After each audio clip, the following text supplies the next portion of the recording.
নারায়ণগঞ্জের রূপগঞ্জে পৃথক অভিযান চালিয়ে বিপুল পরিমাণ মাদকসহ ৩ জনকে গ্রেফতার করেছে পুলিশ। তাদের মধ্যে একজন নারী। তাদের কাছ থেকে ৫১ পিস ইয়াবা, ১০ গ্রাম হেরোইন এবং ৭৬ কেজি গাঁজা উদ্ধার করা হয়েছে। মঙ্গলবার ভোরে উপজেলার মুরাপাড়া, চানপাড়া ও মাসিমপুর এলাকায় অভিযান চালিয়ে তাদের গ্রেফতার করা হয়। এ ঘটনায় আটক ৩ জন হলেন রূপগঞ্জ উপজেলার মুরাপাড়া ইউনিয়নের ছোট বানিয়াদি এলাকার মনির হোসেন ওরফে ডিব্বা মনিরের স্ত্রী রিকু আক্তার, শরীয়তপুরের জাজিরা থানার কৃষ্ণনগর এলাকার মৃত মেহের আলী মুন্সির ছেলে আব্দুল মান্নান মুন্সি এবং একই এলাকার মৃত রহম আকন মিয়ার ছেলে দেলোয়ার হোসেন। পুলিশ জানায়, গোপন সংবাদের ভিত্তিতে মাদক বিরোধী অভিযানে পৃথক স্থান থেকে তাদের গ্রেফতার করা হয়েছে। গ্রেফতার আব্দুল মান্নান ও দেলোয়ার হোসেনের বিরুদ্ধে রূপগঞ্জ থানা সহ বিভিন্ন থানায় একাধিক মামলা রয়েছে বলেও জানিয়েছে পুলিশ। আমরা একটা সফল অভিযান পরিচালনা করি, সেখান থেকে আমরা ৭৬ কেজি গাঁজা উদ্ধার করতে সক্ষম হয়েছি।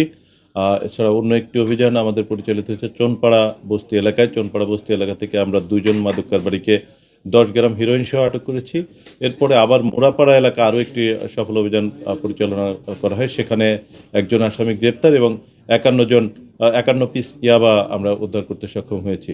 এই ৩টি সফল অভিযান এবং প্রতিদিনকার অভিযানের মাধ্যমে আমরা বার্তা দিতে চাই রূপগঞ্জবাসীকে, রূপগঞ্জের মানুষ যেন এই মাদক সেবন এবং বিক্রয়ের পথ থেকে সরে এসে অন্য পেশায় নিজেদেরকে নিয়োজিত করে।